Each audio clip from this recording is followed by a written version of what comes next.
Common Council Public Transportation Committee. We also are joined by our City Auditor, Alexander Marion, and our Chief Operating Officer, Connor Muldoon. I think that covers everybody. So I want to start with just an anecdote. So I was in this very spot just last night. I was here for a modified soccer game. And as I sat and watched the kids play, I couldn't help but to hear and to see the traffic zooming by on James Street. I couldn't help but to think about, but for this mound here, this berm, that many of our kids would be faced with, one wrong turn or one accident from tragedy. And the reality is this very spot has seen tragedy in the past. It was back in 2019 where a 13-year-old who was crossing the street, who attended Lincoln Middle School, was critically injured when he was hit by a car. It was really that time and that moment that I felt that we had an urgent need to address speeding throughout our city, and especially within our school zones. So that's what led us down the path of working to become a Vision Zero community where we eliminate traffic fatalities and serious injuries. And that's ultimately what led us down the path in partnership with the Common Council to establish our school zone safety program. We started the school zone speeding and red light program on the first day of school, which was September 3rd. We have been collecting data since then. As a reminder, we established the first 60 days of the program beginning on September 3rd as a warning period. The goal here is to get people to slow down, to pay attention, and to drive safely. With some time to collect the data, we're here to report some of the preliminary results from our program. In just the first 2 weeks of the program, over 60,000 warnings were issued to drivers speeding or running red lights in school zones. Think about that. 60,000 warnings in just 2 weeks.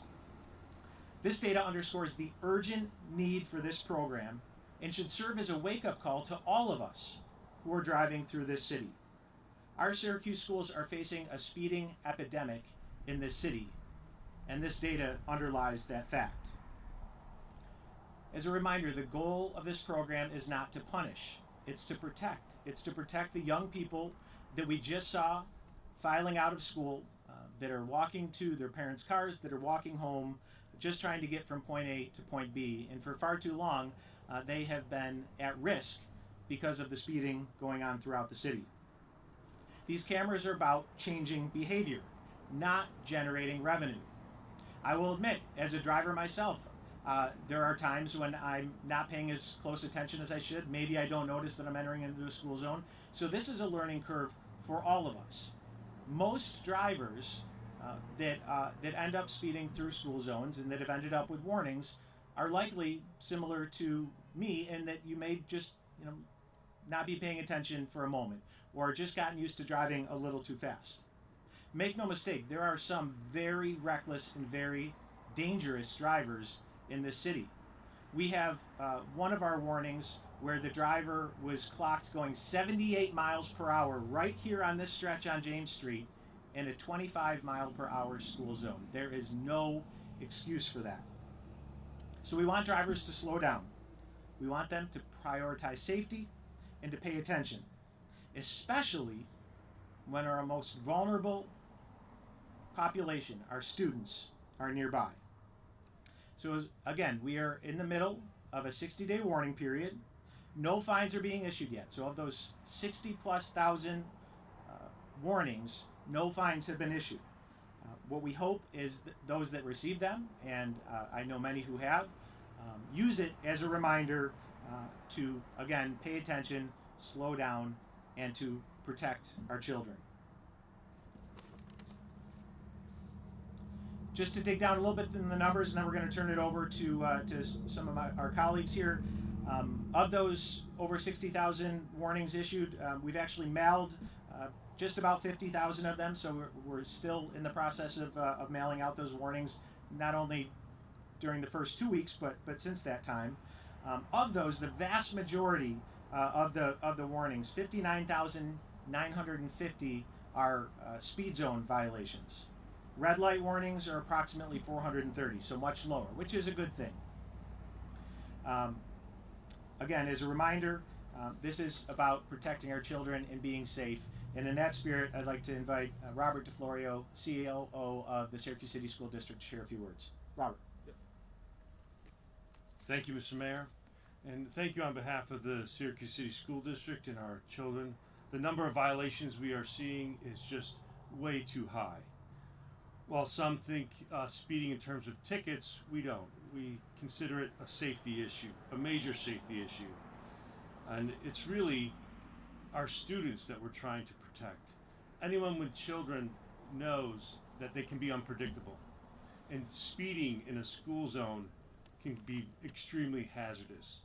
So I just encourage everyone to slow down. Just slow down. The few minutes that it saves you, or the few minutes that delays you rather, the few minutes that you're delayed can save a life. So thank you very much. Great. Thank you, Rob. I also want to recognize Deputy Mayor Sharon Owens, who's joining us here today. With that, it is ultimately city staff, starting with our police department, that is tasked with managing this program, the warnings and ultimately the violations, in partnership with our Municipal Violations Bureau. But beyond our enforcement zones, it's the job of the Syracuse Police Department to handle traffic enforcement. And I think, not speaking for Chief Schaaf, but this is really viewed as a force multiplier, an opportunity to help them do their jobs and keep our city safe. So with that, I'd like to introduce first Deputy Chief Fritz Schaaf. Chief. Thank you, Mayor. Good afternoon, everybody. I'd like to say that I agree with the mayor that this is definitely a force multiplier. I was a community policing officer in this very neighborhood for a lot of years. I worked with the neighborhood groups to get the flash signs put up. I've had written a bunch of tickets here myself, assigned a bunch of details up here, and you can slow the cars down. But the problem is you can't maintain the cars being slowed down because you can't afford to send a police officer here every day all the time. With these cameras that will be here every day all the time, I expect that that's going to slow things down. I was mentioning to my colleague on the way up here, Kieran, and that I've noticed just coming through here today that the speed is significantly slowed already, which is what the goal is. So once again, we are here to make sure that the children are safe, one less thing for them to worry about, let them get to school safely, and help the police department out. We're able to keep up with the tickets. We have enough people trained to write them. 60,000 sounds like a lot, because it is, but we have a number of people trained up in their spare time, and some people, as part of their job, are actually keeping up with that task. So thank you. Great. Thank you, Chief. I mentioned another critical partner in this work is the Syracuse Common Council. We needed the council to pass the legislation that enabled this to move forward, just as we also needed state enabling legislation, and we have had the consistent support of the Common Council along the way. Specifically, Councilor Monto, again, has been focused on this stretch of James Street, and throughout his district has expressed concerns and has been a good partner in working on this program, as well as continuing to advance the broader Vision Zero strategy. So I'd like to introduce Councilor Monto to say a few words. Councilor. Thank you, Mayor. So I want to make sure that people understand exactly what Mayor Walsh was saying, because I agree. This is not meant to be punitive. My dream would be that nobody ever gets a $50 fine from any of these cameras, because we are looking to change behavior. And full disclosure, I got a warning already right here on this stretch. I drive this probably 10 times a day, and I got one because I don't know if it was the new Taylor Swift album or it was my cell phone ringing or whatever it was, but it's very easy to get distracted when you are behind that wheel. And I can tell you that immediately when I got that letter, was like, I got to pay better attention and just slow down. And when you drive by here, you see kids all over the place. So falling on my sword and saying I'm already guilty of getting a warning, I will be more careful, and I just hope that everybody who drives these streets around all of these schools will do the same thing that I'm going to do, just pay closer attention. Great. So thank you. Thank you, Counselor. You are forgiven. In all honesty, this is not about shaming. And again, that's why you heard the counselor talk about his experience, why I've said myself, this has been a reminder for me. I don't think that I've gotten a warning, but I've certainly been guilty in the past of exceeding the speed limit. So this is again about self-awareness and being aware of your surroundings. Again, there are some egregious violators out there, and it's completely unacceptable. But again, we know many of the folks are just they've gotten used to driving a little bit faster, or again maybe just weren't paying too close attention. So it's a learning curve for everybody. This is again should serve as a wake-up call, though. We have a speeding epidemic here in the city of Syracuse, specifically facing our schools, and together I'm confident that we can do better. And as the chief mentioned, anecdotally we are seeing it on the streets, and we expect to see more of it. So with that, again, I want to thank all partners involved in getting us up to this point. This has been a massive undertaking by multiple city departments to get to this point, and there's still much work to do. So with that, open it up to questions for myself and anyone that's joining me here. Once the grace period is over, what is the actual speed that you have to go to be served? Like, say I was going 2 miles over the limit. Yeah. Yeah. So people should drive the speed limit. That's the message. Of course, just as has been the case throughout history across agencies, the police department has some discretion, but it wouldn't be helpful for me to give a specific mile per hour. Ultimately, follow the speed limit and you won't have to worry about it. Do you have a sense from the statistics of mostly city people that were getting the letters? Ellen, we don't have that level of demographics yet in terms of who's getting those tickets. That's something that we're certainly going to try to dig into. Again, anecdotally, I can tell you that I know of people that live outside of the city that have gotten them, and so I suspect it's both. But again, that's the type of data that we're going to be looking at, and and informing our process going forward. Have you heard back from anyone? I don't know if the police or anyone. Have you heard back from people complaining or praising? What's the response? I think no significant complaining. I think largely because we're not issuing fines yet, so I suspect that will ramp up. I've actually heard some appreciation that we went. We didn't have to do a 60-day warning period. We chose to do it to reinforce that this isn't about being punitive. This is about encouraging good behavior. So I think people appreciate the warning, and I think again, all of us have gotten conditioned on certain stretches to be comfortable driving faster.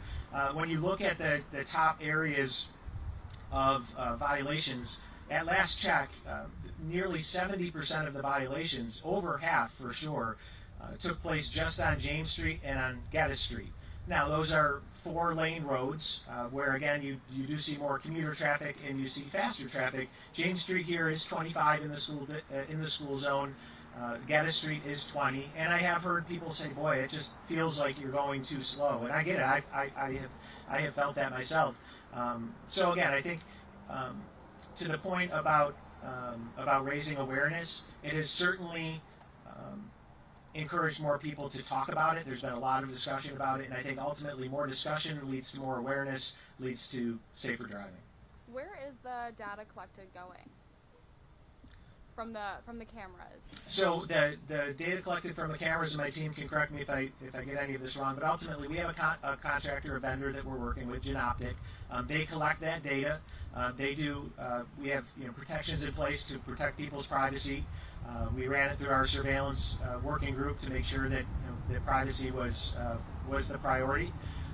Once Genoptic takes a first pass at the data to determine whether or not there are any violations that shouldn't get advanced to us for whatever reason, then ultimately they go to the Syracuse Police Department, who reviews the video, makes a determination as to if a warning or eventually a fine is in order, and then those go out from there. The person who was going 78 miles per hour, they weren't criminally charged.